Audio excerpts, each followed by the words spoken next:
അസ്സലാമു അലൈക്കും വറഹ്മത്തുള്ളാഹി ബിസ്മില്ലാഹി വൽഹംദുലില്ലാഹി വസല്ലല്ലാഹു അലാ നബീന മുഹമ്മദ്. ഇന്ന് നമ്മൾ തലസ്ഥാന നഗരിയിലേക്കാണ് പോകുന്നത്. തലസ്ഥാന നഗരിയിൽ പ്രസിദ്ധമാർന്ന ഭീമാ ഉമ്മച്ചയുടെ ഖബറും അവിടെ നടക്കുന്ന ചില ആഘോഷങ്ങളും മറ്റുമാണ് ഇന്ന് നമ്മൾ ചർച്ച ചെയ്യുന്നത്. അതിൽ ഒരു ഉസ്താദിന്റെ സംസാരം ആദ്യം കേൾക്കാം. ഇത് ഞങ്ങളുടെ സ്വന്തം ഭീമാപ്പള്ളി, തെക്കൻ കേരളത്തിലെ ഏറ്റവും പ്രസിദ്ധമായ സിയാറത്ത് കേന്ദ്രം. എല്ലാ ജാതി മതസ്ഥരും ഇവിടെ എത്തുന്നുണ്ട്. സൗദി അറേബ്യയിൽ നിന്ന് വന്ന മഹദിയായ ഭീമാ ഉമർ റളിയല്ലാഹു അൻഹ മകൻ മാഹിൻ അബൂബക്കർ റളിയല്ലാഹു അൻഹു പ്രവാചകൻ നബി സല്ലല്ലാഹു അലൈഹി വസല്ലം തങ്ങളുടെ കൽപ്പന പ്രകാരമാണ് അവർ ഇവിടേക്ക് എത്തിച്ചത്. അല്ല, എന്താ പറഞ്ഞത് ഉസ്താദ്? പ്രവാചകന്റെ കൽപ്പന പ്രകാരം ഇവിടേക്ക് വന്ന മഹദിയാണെന്നല്ലേ? ഒന്നുകൂടെ കേട്ടാലോ? നബി സല്ലല്ലാഹു അലൈഹി വസല്ലം തങ്ങളുടെ കൽപ്പന പ്രകാരമാണ് അവർ ഇവിടേക്ക് എത്തിച്ചേരുന്നത്. അപ്പോൾ ഈ ഉസ്താദിന് ചരിത്രം അറിയില്ല എന്നാണ് ഞാൻ മനസ്സിലാക്കുന്നത്. ഉസ്താദെ, ഒന്ന് യൂട്യൂബിലേക്ക് സെർച്ച് ചെയ്താൽ എത്ര വ്ളോഗർമാർ ഇതിനെക്കുറിച്ച് വിശദീകരിച്ച് പഠിപ്പിച്ചിരുന്നുണ്ട്. ഒന്നും വേണ്ട, നമ്മുടെ ക്രോമിലൊന്ന് ഭീമാ പള്ളി ചരിത്രം എന്നൊന്ന് അടിച്ചു നോക്കിയാൽ ഉസ്താദിന് വളരെ വ്യക്തമായ അതിൻ്റെ മുഴുവൻ ചരിത്രവും കിട്ടും. സൗദി അറേബ്യയിൽ നിന്ന് വന്നതാണ് ശരി, പ്രവാചകന്റെ കൽപ്പന പ്രകാരം വന്നു എന്ന് പറയുമ്പോൾ അവിടെ ഒരു നുണുണ്ട്. അതെന്നറിയോ? നമുക്ക് മറ്റൊരു വീഡിയോ കാണാം. അതുപോലെ തന്നെ ക്രോമിലെ ചില വിശദീകരണങ്ങൾ നമുക്ക് കാണാം. അതിലെന്താ പറയണമെന്നറിയോ? നിങ്ങൾ എന്നെ നേരിട്ട് കേട്ടു നോക്കി. ചരിത്ര പ്രസിദ്ധമായ തീർത്ഥാടന കേന്ദ്രങ്ങളിലൊന്നാണ് ഭീമാപ്പള്ളി. ഭീമാ ബീവിയും പുത്രൻ ഷഹീദ് മാഹിൻ അബൂബക്കറും അവിടെ അന്ത്യവിശ്രമം കൊള്ളുന്നുണ്ടെന്ന് തന്നെയാണ് അവിടെ ഇസ്ലാമിക ചൈതന്യം വളർന്നു വന്നത് പിന്നിലെ ചരിത്രം. ഇസ്ലാമിക മത പ്രചാരണത്തിന് വേണ്ടി ജീവിതം ഒഴിഞ്ഞുവച്ച മാതാവിന്റെയും മകന്റെയും ജീവിതം തീർത്തും മാതൃകയായിരുന്നു. ഹിജറ വർഷം 857 ഒന്നുകൂടി ശ്രദ്ധിച്ച് കേൾക്കുക.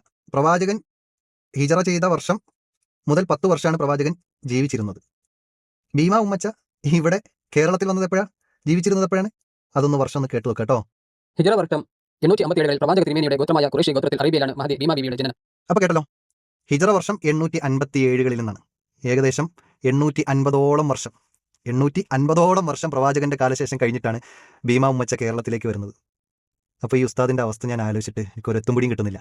ഏതായാലും ഉസ്താദ് ഒന്നുകൂടി ചരിത്രം പഠിക്കണം എന്നാണ് ഓർമ്മപ്പെടുത്തുള്ളത്. ഏതായാലും ഭീമാ ഉമ്മച്ച ഇവിടെ കേരളക്കരയിൽ ദഅവത്തിനായി വരുന്നു എന്ന ചരിത്രം നമ്മൾ വായിക്കുമ്പോൾ മനസ്സിലാകുന്നു. ഭീമാ ഉമ്മച്ചയും മകൻ മാഹിൻ അബൂബക്കറും അവരുടെ ഖബറുകളാണ് അവിടെ ഉള്ളത്. പിതാവ് നേരത്തെ തന്നെ മരണപ്പെട്ടു പോയിട്ടുണ്ട്. അങ്ങനെ അദ്ദേഹം ഭീമാ ഉമ്മച്ചയും അതുപോലെ തന്നെ മകൻ മാഹിൻ അബൂബക്കറും പ്രബോധന വേളയിൽ ഏർപ്പെടുമ്പോൾ ഇവിടെയുള്ള രാജ സംവിധാനം പല രൂപത്തിലുള്ള പ്രതിസന്ധികൾ അവർക്കെതിരെ അഴിച്ചുവിട്ടു എന്നും അവരോട് ടാക്സ് ആവശ്യപ്പെടുകയൊക്കെ ചെയ്തു എന്ന ചരിത്രങ്ങളൊക്കെ വായിക്കാൻ നമുക്ക് കാണാൻ കഴിയും. ഏതായാലും ഇന്നിപ്പോൾ അവർ മതപ്രബോധനത്തിന് വേണ്ടി കേരളത്തിൽ വന്നു, ഇസ്ലാം തനതായ ഇസ്ലാമിനെ കുറിച്ച് പഠിപ്പിക്കാൻ വേണ്ടി കേരളത്തിൽ വന്നു എന്ന് പറഞ്ഞാൽ നമുക്ക് അങ്ങനെ തന്നെ വിശ്വസിക്കാൻ പ്രശ്നമൊന്നുമില്ല. ആ പ്രവാചകന്റെ പരമ്പരയിൽ അല്ലെങ്കിൽ പ്രവാചകന്റെ ഉത്തരവാദിത്തമായ ദഅവത്ത് എന്നത് ഏറ്റെടുത്തുകൊണ്ട് അവർ വന്നു. അൽഹംദുലില്ലാ, പലരും അങ്ങനെ വന്നിട്ടാണ് കേരളത്തിലും ഇന്ത്യയിലും ഒക്കെ പല രാജ്യങ്ങളിലും ദീൻ എത്തിയിട്ടുള്ളത് എന്ന് നമ്മൾ ചരിത്രം വായിക്കുമ്പോൾ മനസ്സിലാക്കാൻ സാധിക്കും. പക്ഷേ ആ ദീനിനെയാണല്ലോ, ആ ദീന് പഠിപ്പിക്കാൻ വന്ന മഹത്തുക്കളെയാണല്ലോ ഇന്ന് ആരാധിച്ചുകൊണ്ടിരിക്കുന്നത്. ഏതുപോലെ? ഈസാ അലൈഹിസ്സലാം പ്രവാചകനാണ്, ദീന് പഠിപ്പിക്കാൻ വന്ന മഹാപ്രവാചകനാണ്. ആ പ്രവാചകനെ ഇന്ന് ദൈവമായി ആരാധിക്കപ്പെട്ടുകൊണ്ടിരിക്കുകയാണ് ചില സമൂഹങ്ങൾ. അതുപോലെ തന്നെ പല മഹത്തുക്കളുടെയും അവസ്ഥകൾ. മഹത്തുക്കളായി മുൻകഴിഞ്ഞു പോയവർ വദ്, സുവാ, ഊസ് പോലെയുള്ള വിശുദ്ധ ഖുർആൻ എടുത്തു പറഞ്ഞ ചില ആരാധ്യ വസ്തുക്കളുണ്ട്. അവർ ആരായിരുന്നു? മുൻകഴിഞ്ഞ മഹാന്മാരായിരുന്നു. ഏതായാലും ഇവരെ എന്താ ചെയ്യുന്നത്? അവർ ഇവിടെ മരണപ്പെട്ടു, അവരുടെ ഖബറുകൾ ഉണ്ടാക്കി, പിന്നെ ആ ഖബറുകൾ എടുപ്പുണ്ടാക്കി, അതൊരു വലിയ പള്ളി ഉണ്ടാക്കി അതിൻ്റെ മീതെ, പിന്നെ ആ പള്ളിയിൽ അവരോട് വിളിച്ചു പ്രാർത്ഥിക്കുന്ന അവസ്ഥ. ഇത് ഞാൻ വെറുതെ പറയുന്നതല്ല, നിങ്ങൾക്ക് നേരിട്ട് കാണാം.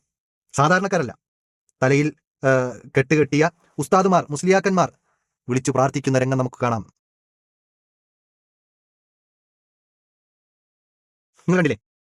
മതപ്രബോധനത്തിന് വേണ്ടി ലാ ഇലാഹ ഇല്ലല്ലാഹ്ക്ക് വേണ്ടി ഇവിടെ വന്ന് പ്രബോധനം നടത്തിയവരെ ഇന്ന് ആ ലാ ഇലാഹ ഇല്ലല്ലാഹ്ക്ക് ഘടകവിരുദ്ധമാകുന്ന രൂപത്തിൽ അവരോട് വിളിച്ചു പ്രാർത്ഥിക്കുന്നു. ഇനി പ്രാർത്ഥിക്കുന്നില്ല എന്ന് നിങ്ങൾ അവകാശവാദം വാദിച്ചാലും ശരി, ഇവിടെ ഒരു ഉസ്താദ് അതിന്റെ മുമ്പിൽ നിന്ന് തന്നെ പറയുന്നുണ്ട്. അത് നമുക്കൊന്ന് കേൾക്കാം. എല്ലാവരും വരും, അവരുടെ സങ്കടങ്ങൾ പറയും, അതിന് ഇവിടുന്ന് പരിഹാരം എത്തിച്ചു കൊടുക്കുകയും ചെയ്യും. വലിയ മാറാവ്യാധി രോഗികൾ വരും, അവരുടെ സങ്കടങ്ങൾ പറയും. അപ്പോൾ ഉസ്താദ് പറഞ്ഞത് കേട്ടല്ലോ, മാറാവ്യാധികൾ, പ്രയാസങ്ങൾ, പ്രശ്നങ്ങൾ എന്തുമാകട്ടെ ഇവിടെ വന്ന് പറഞ്ഞാൽ അതിന് ഉത്തരം ലഭിക്കും, പ്രയാസം മാറും, ബുദ്ധിമുട്ട് മാറിക്കിട്ടും എന്നൊക്കെയാണ് ഉസ്താദ് പറയുന്നത്. വിശുദ്ധ ഖുർആനിന് നേരെ ഘടകവിരുദ്ധമായ പ്രവർത്തനം. വിശുദ്ധ ഖുർആനിൽ പറഞ്ഞത്, നിങ്ങൾ അവരോട് പ്രാർത്ഥിച്ചാൽ നിങ്ങളുടെ പ്രാർത്ഥന കേൾക്കുകയില്ല, നിങ്ങളുടെ വാദത്തിന് വേണ്ടി എന്തെങ്കിലും സമ്മതിക്കാം, ഇനി കേൾക്കുമെന്ന് വെച്ചാൽ പോലും മസ്തജാബുലക്കും, നിങ്ങൾക്ക് അവർ ഉത്തരം നൽകുകയില്ല, നിങ്ങളുടെ പ്രയാസങ്ങളെ ദൂരീകരിക്കാൻ സാധിക്കുകയില്ല. അള്ളാഹു വിശുദ്ധ ഖുർആനിൽ വീണ്ടും പറഞ്ഞു, ദഅഫ ത്വാലിബു വൽ മത്ലൂബ്, തേടുന്നവനും തേടപ്പെടുന്നവനും എത്ര ദുർബലൻ. കാരണം മരണമെന്ന ആ ഒരു നമ്മെ പിടിച്ചു കൊടുക്കുന്ന, നമ്മുടെ റൂഹിനെ പിടിക്കുന്ന ആ ഒരു സംഗതിയിൽ നിന്ന് പോലും രക്ഷപ്പെടാൻ നമുക്ക് സാധിച്ചിട്ടില്ലല്ലോ, ഭീമാ ഉമ്മച്ചയ്ക്ക് സാധിച്ചിട്ടില്ലല്ലോ. ഏതായാലും വിളിച്ച് പ്രാർത്ഥിക്കപ്പെടുന്നവരും വിളിച്ച് പ്രാർത്ഥിക്കുന്നവരും ദഈഫുകളാണ്, ദുർബലരാണ്. മാത്രമല്ല അവരൊക്കെയും ഒരു കാരക്ക കീറ് പോലും ഉടമപ്പെടുത്തുന്നില്ല എന്നാണ്. പിന്നെ എങ്ങനെയാണ് പ്രയാസങ്ങൾ മാറ്റുക, ദുരിതങ്ങൾ മാറ്റുക? ഇനി ഭീമാ പള്ളിയിൽ നടക്കുന്ന ഏറ്റവും വലിയ ആഘോഷമാണ് കൊടിയേറ്റും ചന്ദനക്കുടവും ഒക്കെ. അപ്പോൾ ചന്ദനക്കുട എന്താണ് എന്നൊക്കെ പറയുമ്പോൾ അതിനു മുമ്പ് ഇതിനൊക്കെ പ്രേരിതമാകുന്ന സംഗതി എന്താണ്? അവിടെ കഴിഞ്ഞ വർഷങ്ങളിൽ 7 കോടി 5 കോടി ഇതിനൊക്കെയായിരുന്നു ലേലം വിളിച്ചിരുന്നത്. അവസാനം എന്തായി? ലേലം വിളിച്ച് എടുത്ത ആളുകൾ 75 ലക്ഷവും 80 ലക്ഷവും ഒക്കെ തിരിച്ചു കൊടുക്കാതെ വന്ന സാഹചര്യം ഉണ്ടായപ്പോൾ ഇപ്പോൾ എന്തായി, തൽക്കാലം ഒരു 6 മാസം കൊണ്ട് ലേലത്തിന് കൊടുത്തിട്ടില്ല, ആളുകൾ കമ്മിയായി കൊണ്ടുവരികയാണ്. ഏതായാലും ഇതൊക്കെ നമുക്ക് അറിയിച്ചിരുന്നത് 5 കോടി എന്നൊക്കെ പറഞ്ഞാൽ എന്താണ് അവിടെ നടക്കുന്ന ബിസിനസ് എന്ന് നമുക്ക് സാമാന്യ ബോധമുള്ള ആളുകൾക്ക് മനസ്സിലാക്കാൻ സാധിക്കും. എത്ര വലിയ ബിസിനസ്സും തട്ടിപ്പുകളുമാണ് അവിടെ നടക്കുന്നത് എന്ന്. അവിടെ ജാതി മത വ്യത്യാസമില്ലാതെ എല്ലാവരെയും ചൂഷണം ചെയ്തുകൊണ്ടിരിക്കുകയാണ്. ഇനി ചന്ദനക്കുടവുമായി ബന്ധപ്പെട്ട വിഷയങ്ങൾ അവർ പറയുന്നത് നമുക്ക് കേൾക്കാം. ചന്ദനക്കുടം പറഞ്ഞു ചോദിച്ചപ്പോൾ ഓരോ വേദനകളും ഒക്കെ ആൾക്കാർ നേർച്ചാക്കുന്നതാണോ സാധനം ഇവിടെ മക്കാമല് നേർച്ചക്ക് ഉപയോഗിക്കുന്ന സാധനം ചന്ദനപ്പൊടി തേച്ചതാ. ഇത് ചന്ദനപ്പൊടി തേച്ചതാ കട്ടിമ. അപ്പോൾ അവിടുത്തെ വലിയ ഒരു ആഘോഷത്തിന്റെ ഭാഗമാണ് ചന്ദനക്കുട നേർച്ച എന്നുള്ളത്. എന്ത് പ്രതിസന്ധി ഉണ്ടെങ്കിലും പ്രയാസമുണ്ടെങ്കിലും ചന്ദനക്കുട നേർച്ചയാക്കണം, എന്നാൽ എല്ലാം മാറിക്കിട്ടുന്നത്. ഒന്നാമത് വിശ്വാസികളെ നമ്മൾ മനസ്സിലാക്കേണ്ടത് നേർച്ച അള്ളാഹുവിന് മാത്രമാണ്. ഒരു ഔലിയാക്കോ അല്ലെങ്കിൽ ഒരു നബിക്കോ പ്രവാചകനോ നേർച്ച സമർപ്പിക്കാൻ പാടില്ല. നമ്മൾ നിസ്കാരത്തിൽ എന്താ പറയുന്നത്? ഇന്ന സ്വലാത്തി വനുസുകി വമഹ്യായ വമമാതി ലില്ലാഹി റബ്ബിൽ ആലമീൻ. ഇതല്ലേ നമ്മൾ പറയുന്നത്?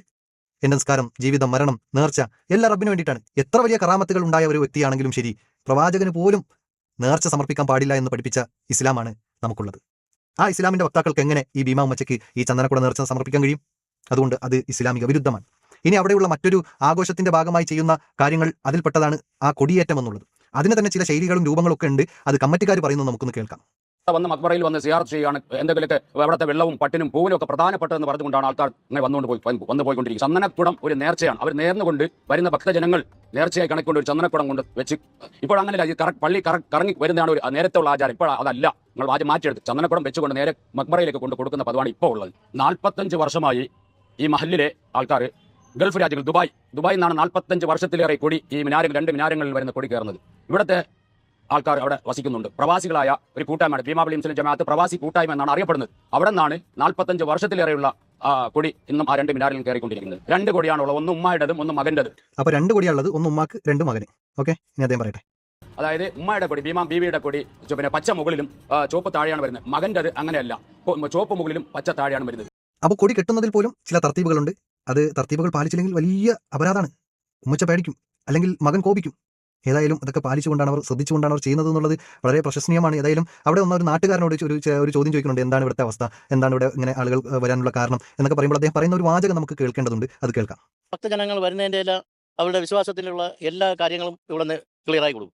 അപ്പോൾ എന്തെല്ലാം ആവശ്യവുമായി വന്നോ അതെല്ലാം ക്ലിയർ ആവും, ഒരു രക്ഷയില്ല. ബാക്കി അദ്ദേഹം പറയട്ടെ. നമുക്ക് എന്ത് നേർച്ച ചേർന്നിട്ടുണ്ടോ അതെല്ലാം അവർ ശുഭായി കൊടുക്കും. അത് നമുക്ക് എന്താ സുഖം, നമ്മൾ ഇങ്ങനെ വീട്ടിൽ എന്തെങ്കിലും ബുദ്ധിമുട്ടെല്ലാം ഉണ്ടെങ്കിലും അവർ അതേ മാറ്റി കൊടുക്കും. അത് വിശ്വാസത്തിന്റെ പേരിലാണ് 4 മത ജാതികളും വരുന്നതാണ് ഇവിടെ. മുസ്ലിമോ ഹിന്ദു ക്രിസ്ത്യാനി അങ്ങനെ വേറെ ഒന്നുമില്ല, എല്ലാവർക്കും വരാം.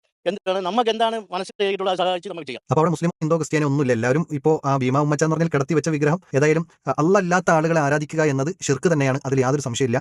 അതുകൊണ്ട് തന്നെയാണ് ഇത്തരം ആളുകൾ ഈ ആഘോഷങ്ങളിലും ഇത്തരം പ്രവർത്തനങ്ങളിലും ഏകോപിക്കുന്നത് എന്നത് നമുക്ക് സംശയമില്ലാതെ മനസ്സിലാക്കാൻ സാധിക്കും. ഇനി ഭീമാ പള്ളിയിൽ ഒന്ന് നോക്കുമ്പോൾ നമുക്ക് കാണാൻ കഴിയുന്ന ഏറ്റവും സുപ്രധാനമായ ഒരു കിണറുണ്ട്. ആ കിണറിന്റെ പ്രത്യേകത, ആ കിണറിൽ നിന്ന് കുളിച്ചു കഴിഞ്ഞാൽ അസുഖം മാറും, ക്യാൻസർ മാറും. അപ്പോൾ RCC ഒക്കെ അടച്ചു പൂട്ടേണ്ടി വരും എന്ന സാഹചര്യത്തിലാണ് ഇപ്പോൾ ഉള്ളത്. ഏതായാലും ആ കിണറിനെ കുറിച്ചൊന്ന് പരിചയപ്പെടാം. ദർഗാ ഷരീഫിലെ പ്രധാന ആകർഷണങ്ങളിൽ ഒന്നാണ് മരുന്ന് കിണർ. ഭീമാപള്ളി ദർഗാ ഷരീഫിന്റെ വടക്കു ഭാഗത്തായി വളരെ പുരാതനമായ ഒരു കിണറുണ്ട്. പല രോഗങ്ങൾക്കും ശമനം ഈ കിണറിലെ വെള്ളത്തിനുണ്ടെന്നത് അനുഭവസ്ഥർ പറയുന്നു. അതിനാൽ തന്നെയാണ് ഇതിന് മരുന്ന് കിണർ എന്ന പേരും ലഭിച്ചത്. ഈ കിണറിന്റെ ഉത്ഭവത്തെപ്പറ്റി നിരവധി അഭിപ്രായങ്ങളുണ്ടെങ്കിലും ഷഹീദ് മാഹിൻ അബൂബക്കർ എന്നവർ രക്തസാക്ഷിയായത് ഈ സ്ഥലത്താണെന്നും പറയപ്പെടുന്നു. ശ്രദ്ധിച്ചു നോക്കണം കേട്ടോ, കിണറിന്റെ ആ ഒരു വൃത്തിയും അതിന്റെ ഭംഗിയൊക്കെ പ്രത്യേകം നോട്ട് ചെയ്യണം. ഞാൻ ഈ ഒരു വീഡിയോ കണ്ടപ്പോൾ എൻ്റെ മനസ്സിലേക്ക് വന്നത് 5 കോടി രൂപയൊക്കെ കൊടുത്ത് ലേലത്തിനെടുക്കുന്ന ഈ കമ്മിറ്റിക്കാർക്ക് ഒരു മോട്ടറും ഒരു പൈപ്പും വെച്ച് കൊടുത്ത് എന്താണ് പ്രയാസം എന്നാണ്. ഒന്നവിടെ ഒന്ന് പെയിന്റ് കൂടി അടിച്ചിരുന്നെങ്കിൽ എത്ര വൃത്തിയായിരുന്നു. ഏതായാലും ഇതൊക്കെയാണ് ഭീമാ പള്ളി വിശേഷങ്ങൾ. ഇൻഷാ അല്ലാഹ് ഇതുപോലെ നമുക്ക് കേരളത്തിലെ പല ജാറങ്ങളെയും പരിചയപ്പെടാനുണ്ട്. അല്ലാഹു സുബ്ഹാനഹു വ തആല ഇത്തരം ഷർറുകളിൽ നിന്ന് നമ്മെല്ലാവരെയും കാത്തു സംരക്ഷിക്കുമാറാകട്ടെ. അസ്സലാമു അലൈക്കും വറഹ്മത്തുള്ളാഹി വബറകാതുഹു.